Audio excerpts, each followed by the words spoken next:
Hey there, my name's Robert, but everyone used to call me Rob. I'm 65 years old now. Before you scroll past this, I need you to remember one thing. What I'm about to tell you is my real story. This isn't some feel-good BS or motivational fluff. This is the raw truth about how I screwed up my entire life. I grew up dirt poor in Detroit back in the 70s. My old man worked two jobs, GM plant during the day, janitor at night. My mom waited tables, pulling double shifts whenever she could. We're talking hand-me-downs, mac and cheese 5 nights a week, Praying the electricity wouldn't get shut off. I remember standing outside a toy store at Christmas, face pressed against that cold glass, watching rich kids walk out with bags full of stuff. My mom found me there and said, "Baby, one day you're going to have everything you want. You just got to work for it." That moment stuck with me. I made myself a promise I was going to be rich, whatever it took. At 14, I got my first real job washing dishes. Minimum wage, $3.35 an hour. While my buddies were playing basketball or chasing girls, I was scrumming pots until my hands were raw. When my pops got laid off from GM at 16, I dropped out of high school to help the family. Started working construction during the day, stocking shelves at night. 16-hour days became my normal. By 20, I'd saved $5 grand and bought a beat-up truck. Started doing odd jobs, moving furniture, hauling junk, whatever people needed. I hustled hard, man. Built a reputation for getting stuff done no matter what. And at 25, I met Jennifer at a bar where she was bartending through nursing school. Beautiful, smart, kind. She saw something in me when nobody else did. We got married a year later. Small wedding, nothing fancy. Jenny kept saying she didn't need much, just wanted us to be together. But I wanted to give her the world. So I worked harder, expanded my business, hired guys, bought more trucks. Money started rolling in. When I was 28, we had Sarah. Holding her for the first time was incredible. Tiny, perfect, everything. I thought, this is it. This is what life's about. But then panic hit. A baby meant expenses. I needed to make more money, provide better. So I doubled down. Gone before sunrise, home after dark. Jenny would leave dinner in the microwave with a note, but most nights I was too tired to eat. Sarah was growing up, first words, first steps, and I was missing all of it. By 30, I had 5 trucks, a warehouse, 15 employees, pulling in 6 figures. Bought us a house in the suburbs, 4 bedrooms, 2-car garage, a white picket fence, the whole American dream. I thought I'd made it. But Jenny wasn't thrilled. One night she looked at me with tired eyes. "Rob, I don't need a big house. I need my husband. Sarah needs her dad." I told her what I always did. "I'm doing this for you guys. Just give me a little more time and I'll slow down. I promise." That was a lie. At 35, I started another business, moving and storage, competing with major companies. The money was insane. $500,000 a year, sometimes more. BMW, expensive suits, fancy watch. People called me successful. The kid from the rough side of Detroit had made it. But I was miserable. Jenny was basically a single mom, raising Sarah alone, going to everything alone. Sarah barely knew who I was. When I came home, she'd stare at me like I was a stranger. We had another kid when I was 37, Michael. I missed his birth because I was closing a deal in Chicago. Yeah, I wasn't there when my son was born. I was in a conference room signing contracts while Jenny was in delivery with her sister. When I finally made it to the hospital, she just held Michael and cried. I told myself she was crying from happiness. But deep down, I knew better. The next 10 years were a blur of work. Bought a bigger house, vacation home, luxury cars. On paper, I was crushing it. But at home, everything was falling apart. Jenny and I barely talked. When we did, it was logistics. Never about us, never feelings. The intimacy was gone.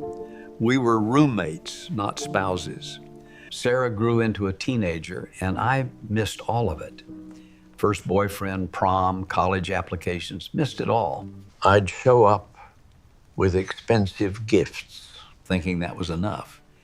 But she didn't want stuff. One Christmas, she looked at the pile of gifts and just cried. "I don't want any of this," she said. "I just wanted you to be here." That hit me hard, but not hard enough to change. Michael grew up barely knowing me, stopped asking me to his baseball games, stopped showing me report cards. By 12, we had nothing to say to each other. And the worst part, I blamed them. I had the nerve to think they were ungrateful. At 50, I had my first heart attack, crushing pain in a board meeting, then an ambulance. Doctor said, slow down, reduce stress. Asked about my support system, I realized I didn't have one. Sure, I had a wife and kids, but we weren't close. Just people in the same house. That should have been my wake-up call, but I'm stubborn. After recovery, I went back even harder. Hired more people, opened more locations, expanded. Net worth hit 8 figures. Top 1%. I'd achieved my dream. But at 52, Jenny asked for a divorce. No emotion, no anger, just done.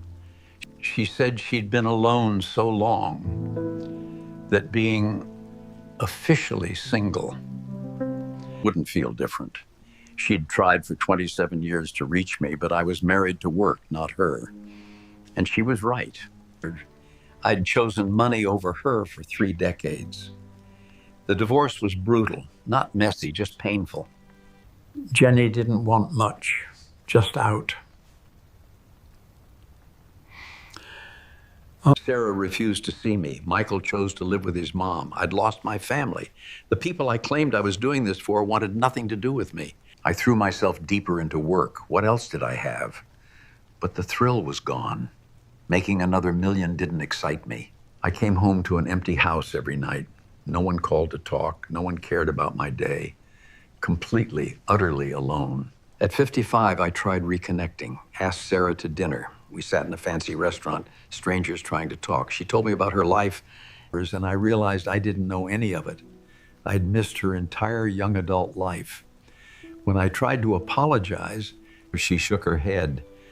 "Dad, you can't buy back time. What's done is done." Michael was worse. He was angry. Years of resentment exploded out.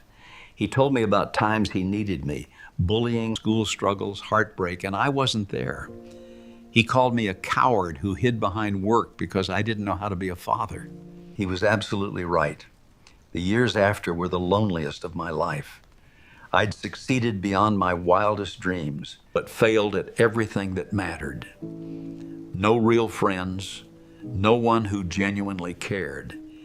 And the silence in my big, expensive house was deafening. At 60, I got prostate cancer, surgery and radiation. And who was there? Nobody. I hired a nurse because I had nobody who would care out of love. That's when it hit me. My wealth couldn't comfort me, couldn't hold my hand, couldn't tell me everything would be okay. I called Jenny, apologized for everything. She listened and said, "Rob, I forgave you a long time ago. Not for you, but for me." I had to let go of the anger to move on. She'd moved on, had a new partner who actually made time for her. I was happy for her, but it crushed me. Sarah got married last year. I found out through Facebook. She didn't invite me. My little girl got married, and I wasn't there to walk her down the aisle. I sent congratulations. She responded with a polite thank you. That was it. Michael graduated college, moved to California. I see his updates on social media. He looks happy, successful. But I'm not part of it. Now I'm 65, sitting in this big empty house with millions in the bank, and I'm asking, what was it all for? I could retire tomorrow and live comfortably forever. But what's the point? I have nobody to share it with. My kids don't need my money. They're doing fine, probably better. They learn from my mistakes, living balanced lives, prioritizing relationships. Most evenings, I sit on my porch with bourbon, thinking about all the moments I missed. Sarah's dance recitals, Michael's baseball games, Family dinners, vacations, date nights with Jenny. I traded all those precious, irreplaceable moments for money. And I can't even remember what I bought with most of it. But I can tell you exactly what I missed. And those memories, or lack of them, haunt me every day. And here's what I'm begging you to understand. Time is the only thing you can never get back. You can always make more money, rebuild a business, but you can't get back your kid's childhood, can't relive your youth, can't resurrect a dead relationship. Once time's gone, it's gone forever. I thought providing financially was the same as being present. I thought my family would understand my sacrifice. But kids don't want a rich dad who's never around. They want a dad who shows up. Wives don't want a big house if they're lonely in it. Money doesn't fill the void left by absence. Success without fulfillment is the ultimate failure. I was successful by every measure, net worth, but I failed at being a husband and father. And no amount of money can fix that now. If I could go back, I'd do everything differently. Work less, love more. Skip meetings for soccer games.